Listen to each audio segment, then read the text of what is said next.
تم نے میری رحمت سے نا امید نہیں ہونا. اللہ کی رحمت سے نا مالک کیا ملے گا؟ فرمایا ان اللہ یغفر الذنوب جمیعا، اللہ سارے گناہ معاف فرما دے گا. تو جن لوگوں کو اللہ کی رحمت پر نبی کریم علیہ السلام تشریف فرما ہے، امام غزالی نے لکھا ایک بدو آ گیا، دیہاتی سادہ آدمی. سادے بندے بھی سادے ہوتے ہیں، ان کا بھی اپنا طرز زندگی ہوتا ہے. تو بدو آ گیا، سادہ آدمی تھا. آتے ہی السلام علیکم لے کے نا تو کوئی بات ہی نہیں کی، سیدھا سیدھا ہی کہتا یا رسول اللہ صلی اللہ علیہ وسلم یہ بتائیں قیامت کے دن حساب کس نے لینا ہے؟ حضور فرمانے لگے بھائی یہ تو بڑی صاف سی اور مختصر سی اور سادہ سی بات ہے، حساب تو اللہ تعالیٰ نے لینا ہے. اب اس نے جو لفظ کہے اللہ کے حبیب کی آنکھوں میں آنسو آ گئے. کہنے لگے اگر اللہ نے حساب لینا ہے پھر انشاءاللہ کرم ہی ہوگا. تو حضور فرمانے لگے تمہیں یہ امید کس طرح ہے؟ تو عرض کرنے لگے یا رسول اللہ کریم جب غالب آتا ہے تو معاف ہی کرتا ہے. جب کریم کا غلبہ ہوتا ہے نا، کریم بندہ جب کسی پہ قبضہ کر لے تو پھر معاف کرتا ہے. تو اللہ تو سب سے بڑا مہربان ہے. وہ بات کی اور اگلا جملہ ہی کوئی نہیں کہا، وہ چلے گئے. تو حضور علیہ السلام نے اب اس بات پر رزلٹ دیا. فرمانے لگے کریم محبوب بندہ سادہ تھا، بات بہت بڑی کر گیا ہے، بڑی بات کر گیا. سادہ آدمی میرے عزیز، اللہ کی رحمت پر جن لوگوں کو امید ہو انہیں موت سے ڈر اور پھر جن کو محبوب کی ملاقات کا شوق ہو نا،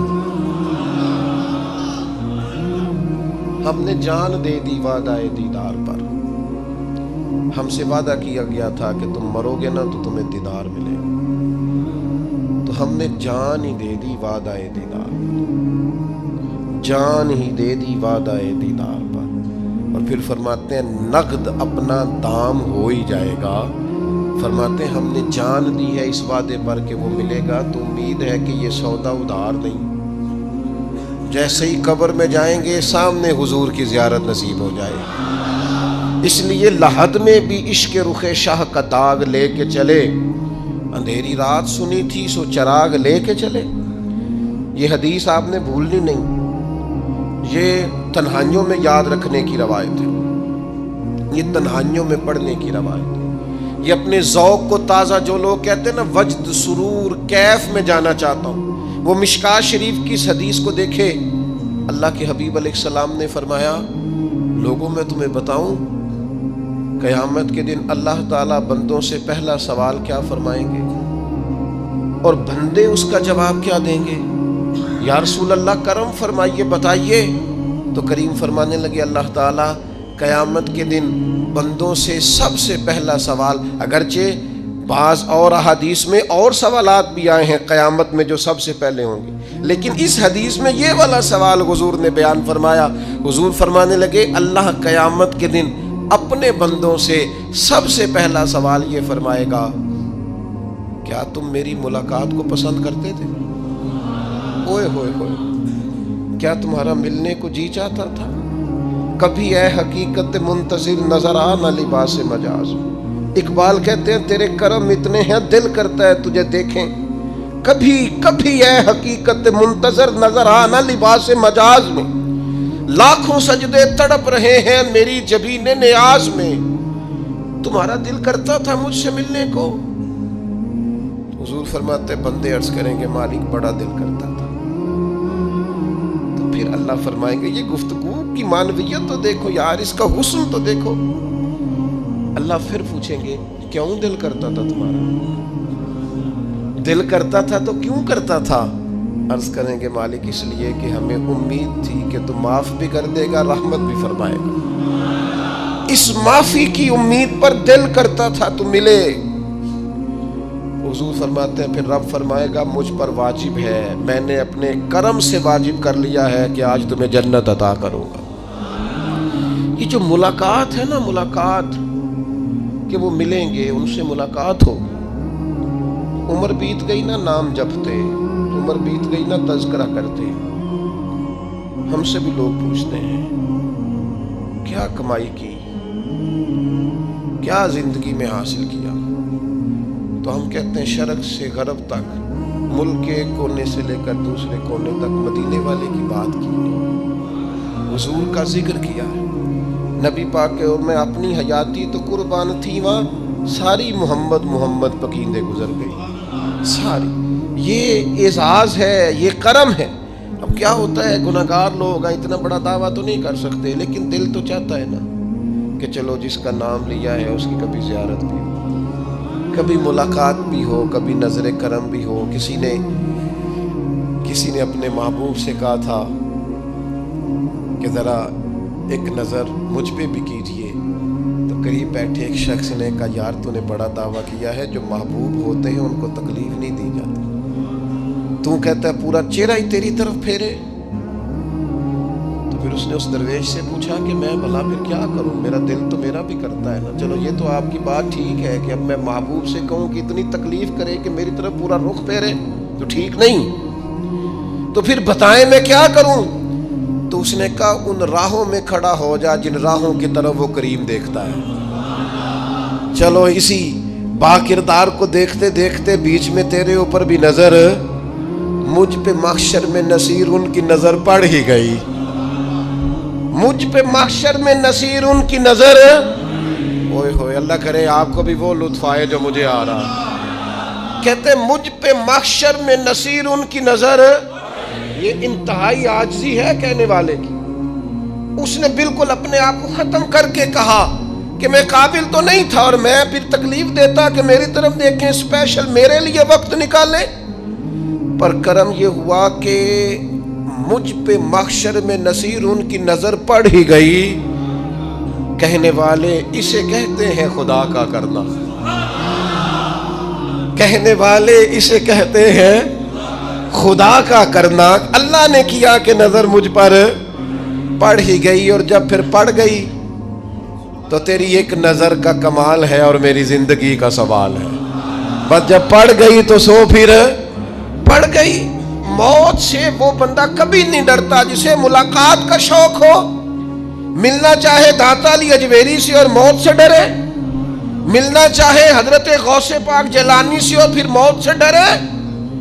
زندگی گزری ہو علی علی کرتے پھر موت سے ڈرے، عمر بھر سیدنا عثمان غنی کی سخاوت کی بات کی ہو اور پھر جنت میں جا کے ان سے ملنے کا شوق پیدا نہ کرے، ساری زندگی سیدنا فاروق کا عدل بیان کیا ہو، ساری زندگی ان کے انصاف کا تذکرہ کیا ہو، پوری امت کو بتایا ہو کہ اگر جینا چاہتے ہو تو عمر کے رستوں پر چلو، اور پھر یہ موت سے ڈرے اور مر کے جناب فاروق اعظم کی زیارت کو پسند نہ کرے۔ جسے صدیق کی وفائیں یاد ہو، جنہیں جناب ابو بکر صدیق کا عشق یاد ہو، وہ پھر ان کی زیارت نہ کرنا چاہے اور ساری عمر حضور کی نعت پڑھی ہو۔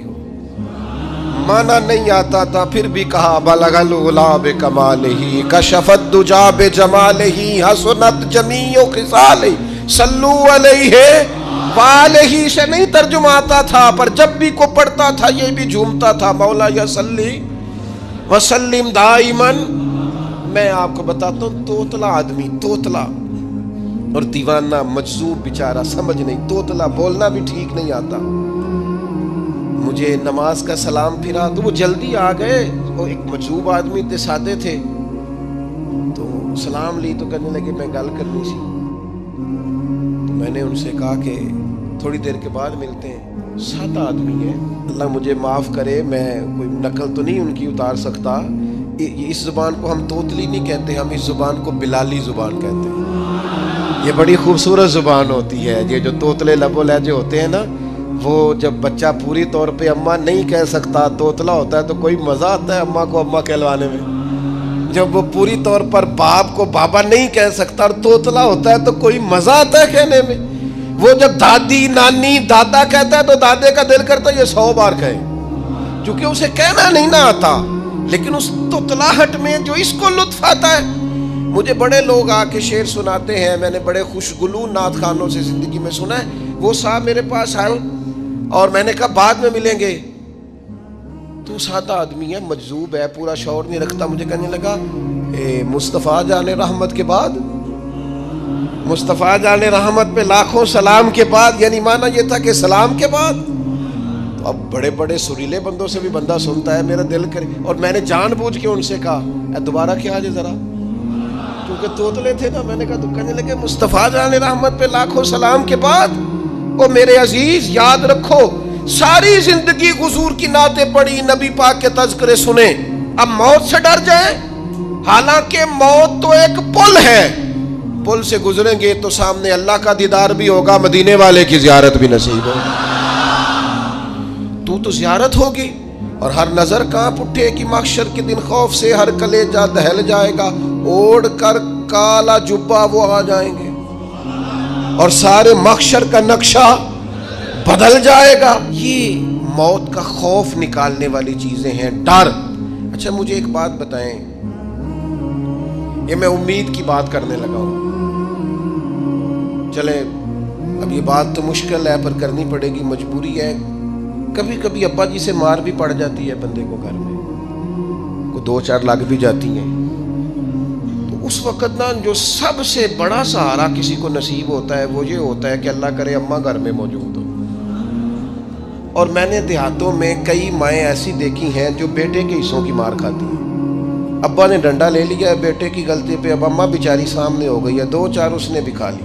یہ بات آپ سمجھیں، موت کا خوف نکالنے کے مفہوم میں بات عرض کر رہا ہوں۔ اماں موجود ہونا گھر میں تو ابا سختی بھی کرنے لگے تو کسی وقت احساس ہوتا ہے کہ جناب یہ سختی نہیں ہوگی کیونکہ میری اماں، اور اماں پوری وکیل بن جاتی ہے، کہنی تو نہیں پتا وہ ہو گئی غلطی، وہ فلانے دے منڈے نے خراب کیتا ہے، حالانکہ ہو سکتا ہے اس نے اس کو بھی خراب کیا ہو، لیکن وہ اماں وکیل ہے، وہ وکالت کر رہی ہے اور وہ بے لوث کر رہی ہے، ہوتا ہے ایسے۔ اس بات کو سمجھ لے اچھے طور پر، موت کا خوف نہیں، ڈر نہیں، اس لیے کہ گھر میں ماں موجود ہو تو باپ کا ڈر نہیں ہوتا، تو قبر حشر میں تو رسول کریم موجود ہے، وہاں تو نبی کریم موجود ہے، وہاں تو اللہ کریم اپنی رحمت فرمائے گا بندوں پر، اس لیے خوف نہیں، پینک نہیں، اپنی غلطیوں کا احساس ضرور کریں، اپنے اعمال پر توجہ ضرور دیں، لیکن موت کے خوف تلے دبتے نہ جائیں، انشاءاللہ صبح قیامت کرم ہوگا۔ میرے نبی پاک علیہ الصلوۃ والسلام نے تو فرمایا ہے بس ہم نے ایمان کامل لے کے جانا ہے دنیا میں۔ حضور نے فرمایا ہے جس طرح 14ویں رات کا چاند چمکتا ہے اس طرح میرے غلاموں کے چہرے چمکیں گے قیامت کے۔ اللہ کے رسول صلی اللہ علیہ وسلم فرماتے ہیں جسم کے جن جن حصوں پر وضو کا پانی لگتا رہا وہ قیامت میں چمکیں گے، دور سے لوگ ان کا نور دیکھیں گے، پتہ چلے گا وہ محمد عربی کے غلام آ رہے ہیں۔ یہ کرم ہوگا صبح قیامت، یہ عطائیں ہوں گی، اس لیے مومن موت سے ڈرتا۔ سیدنا بلال حبشی رضی اللہ تعالیٰ عنہ، آخری وقت ہے، نزع کا عالم طاری ہے، اور یہ گفتگو دیکھیں غلاموں کی، آپ کی اہلیہ رو پڑی، کہنے لگی ہائے ہائے افسوس۔ حضرت بلال فرمانے لگے کیا ہوا؟ کہنے لگی افسوس ہے کہ آپ دنیا سے جا رہے ہیں۔ تو حضرت بلال نے مضمون ہی بدل دیا، سوچ کا زاویہ ہی بدل دیا، فرمانے لگے یہ افسوس کا مقام نہیں، یہ تو خوشی کا مقام ہے، اس لیے کہ میری آج آنکھیں بند ہوں گی، قبر میں کھلیں گی، مدینے والے محبوب سے بھی ملوں گا، حضور کے غلاموں سے بھی ملوں گا صلی اللہ تعالی علیہ وسلم۔ تو موت تو مقام مسرت ہے، اور اگر یہ مل جائے زندگی میں۔ ایک بدو ایمان لے آئے، ابن ماجہ میں موجود ہے، حضرت ابو ہریرہ رضی اللہ تعالیٰ عنہ حدیث کے راوی ہیں، فرماتے ہیں ایک بدو ایمان لائے اور انہوں نے حضور علیہ السلام کے ساتھ ہجرت بھی کی، ابن ماجہ میں موجود ہے۔ تو نبی پاک علیہ السلام نے نا انہیں ایک صحابی کے ساتھ کر دیا، اب ان کے کام کاج میں مصروف ہو گئے ان کے ساتھ۔ تو حضور علیہ السلام نے نا ایک جگہ سے مال غنیمت آیا، تو طریقہ مبارکہ یہ تھا کہ مال غنیمت میں سب کو حصہ دیا جاتا تھا، اگرچہ وہ جہاد پہ نہیں گئے لیکن حضور نے انہیں بھی حصہ دیا۔ تو وہ صحابی تو رو پڑے، عرض کرنے لگے حضور میں اس کے لیے تو ایمان نہیں لایا تھا۔ حضور نے فرمایا پھر بتائیے، گرچہ حضور جانتے ہیں کس لیے لائے تھے؟ عرض کی حضور میں تو اس لیے ایمان لایا تھا کہ میں رب کی راہ میں لڑوں گا اور میں اپنی جان پیش کروں گا، میں شہادت کے لیے ایمان لایا تھا، مجھے یہ مال دولت نہیں چاہیے۔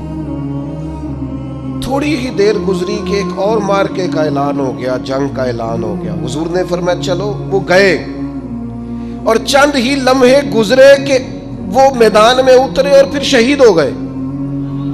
صحابہ کرام ان کی مقدس لاش مبارک کو اٹھا کے محبوب کے قدموں میں لائے تو نبی کریم نے کیا خوبصورت بات ارشاد فرمائی. حضور فرمانے لگے دیکھو اس نے اللہ کی تصدیق کی ہے تو رب نے بھی اس کی تصدیق فرما دی. اور پھر یہ دو جملے محبوب کہتے کہتے اٹھے اور پھر حضور نے اپنا جبہ مبارک اتارا اور اتار کے فرمایا اس بندے کو نہ اس جبے میں کفن دے دو, اس میں اسے کفن دو, اس لیے کہ تو شہادت کے لیے ایمان لایا, موت کی آنکھوں میں آنکھیں ڈال کے جیا, اپنی زندگی کمزور نہ گزاری. مسلمانوں پہ کافر کا رعب طاری ہو گیا ہے. ایک تو ہوتا ہے نا کہ کوئی مدد کرنا, کوئی آگے بڑھنا, فلسطین کا نام تک نہیں لے رہے حکمران زبان سے, ذکر تک نہیں کر رہے, چینل ذکر نہیں کر رہے. اتنا رعب, اتنا کفر کا خوف, صرف اس لیے کہ ہمیں موت کا ڈر ہے. مر جائیں گے تو بستر پہ نہیں مریں گے, بیماریوں سے نہیں مر جاتے لوگ. خدا کے بندو اپنی زندگی میں اتنا خوف اگر موت کا پیدا کر لو گے.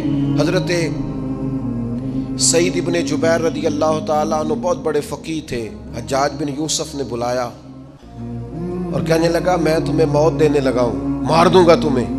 بڑا ظالم آدمی تھا, بڑے لوگ اس نے قتل کیے تھے. حضرت سعید رضی اللہ تعالیٰ عنہ مسکرا پڑے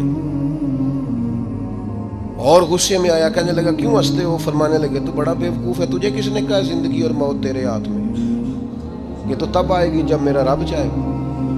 کہنے لگا لے جاؤ ان کو اور جا کے قتل کر دو. تو وہ جب جلاد لے جا رہے تھے تو آپ اور کھل کے مسکرائے, ہنسے. یہ آپ کی طاقت ہے کہ موت کو دیکھ کے مسکراہٹ ہو, لبوں پہ تبسم رقصہ ہو, مسکرائے. جب آپ مسکرا رہے تھے تو اس کو اور غصہ آیا, واپس بلایا. کہنے لگا مسکراتے کیوں ہو؟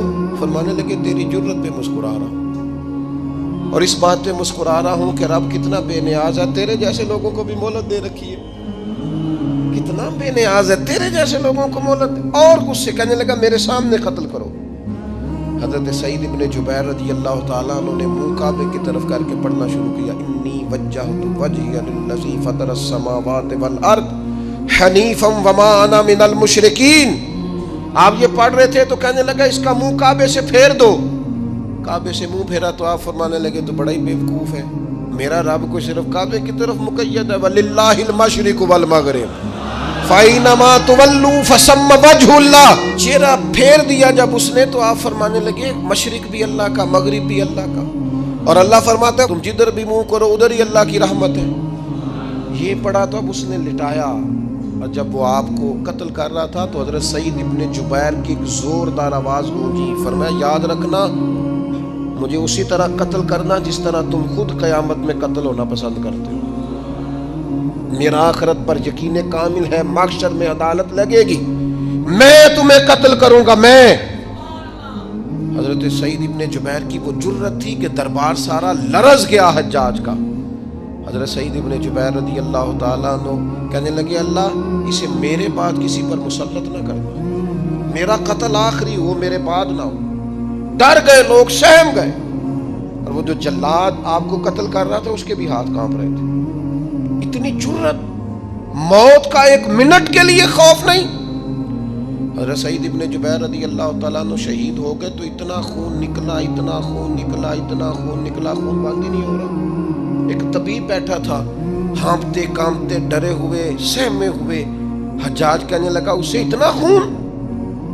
تو کہنے لگا بادشاہ میں نے سالوں مریض دیکھے ہیں, اس کو پتہ چل جائے نا مرنے والا ہوں وہ تو اتنا خوف میں آتا ہے, پہلے ہی اس کا سارا خون جم جاتا ہے اور سکڑ جاتا ہے اور اس کا خون جل جاتا ہے.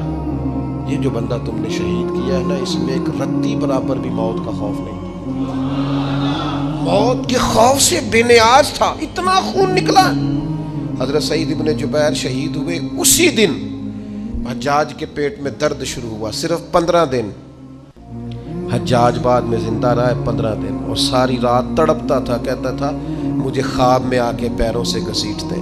حضرت سعید ابن جبیر چلاتا تڑپتا 15 دنوں کے اندر. طبیبوں نے کہا تیرا جو مرض ہے یہ کوئی آسمانی عذاب ہے. میرے عزیز موت سے ڈرے نہیں بلکہ جو ظالم ہو ان کو ڈرا دیں, یہ مومن کی شان ہے. اپنی زندگی کے اندر سے موت کا خوف نکال دیں، تاکہ زندگی کے جو دن ہیں وہ جیے تو جا سکیں، وہ انسان مضبوطی سے وقت سے گزار سکے۔ حضرت علی شیر خدا رضی اللہ تعالیٰ عنہ نا وہ جیکٹ نہیں پہنتے تھے جنگی، جو کمر پہ پیچھے لوگ پہنتے تھے نا، تلوار کوئی مارے تو زخم نہ ہو۔ تو کسی نے مولا علی شیر خدا رضی اللہ تعالیٰ عنہ سے فرمایا پشت پر آپ وہ جیکٹ نہیں پہنتے لوہے کی؟ آپ فرمانے لگے پشت تو دکھانی نہیں تو کہنے لگے موت سے ڈر نہیں آتا؟ فرمایا بالکل بھی نہیں، اور فرمایا مجھے بالکل ڈر نہیں آتا کہ میں موت پر آ گروں یا موت میرے اوپر جا گرے۔ ہم تو شہادت، حضرت خالد بن ولید رضی اللہ تعالیٰ عنہ ایک دن نوجوانوں کو خطاب کرتے کرتے کہنے لگے موت سے کبھی نہ ڈرنا، میں نے ساری زندگی جنگوں میں گزاری ہے، میرے وجود پر ایک ذرہ بھی جسم کا حصہ ایسا نہیں جس پر زخم نہ ہو۔ اور جو کہتے کہتے رو پڑے، فرمانے لگے یہ بات کرتے کرتے رو پڑے، فرمانے لگے دیکھ لو زندگی ساری میدانوں میں گزاری ہے، لیکن شہادت اللہ تعالیٰ نے میرے لیے وہاں نہیں لکھی تھی، یہاں اللہ تعالیٰ نے اپنی رحمت کے لیے موت میرے لیے لکھی تھی۔ تو یہ تو اللہ کا کرم ہے۔ قریب ایک بزرگ صحابی اور بیٹھے تھے، فرمانے لگے آپ کی نیت شہادت کی تھی، انشاءاللہ آپ قیامت میں شہیدوں میں ہی کھڑے کیے جائیں گے۔ تو میرے عزیز خوف نہیں موت کا۔ آخر میں 2-3 گزارشات عرض کرنی ہے۔ ایک تو میری آپ سے گزارش ہے، جنہوں نے ابھی تک قرآن مجید کی تلاوت شروع نہیں کی، وہ ابھی سے آج سے 10 منٹ ٹائم ہو تو مسجد میں بیٹھ کے ایک رکوع پڑھ کے جائیں، قرآن مجید نہیں چھوڑنا۔